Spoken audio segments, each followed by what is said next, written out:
Welcome to the 2024 Seal of Good Local Governance Awarding.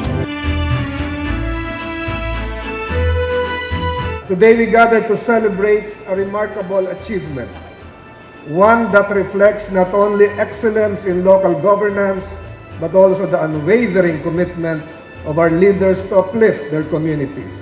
To the winners of the Seal of Good Local Governance, again, my warmest congratulations. Let this be a call to action for all Filipinos to support and celebrate good governance wherever it flourishes.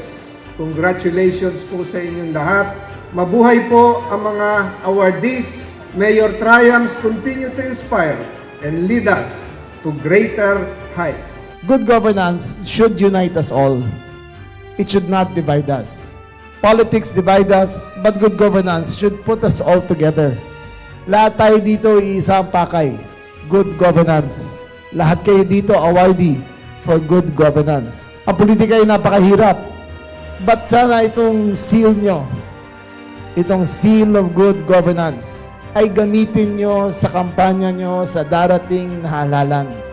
Pakita nyo na kinikilala kayo ng DILG na top performing local chief executive LGU sa buong Pilipinas. Pakita nyo sa kanila yan.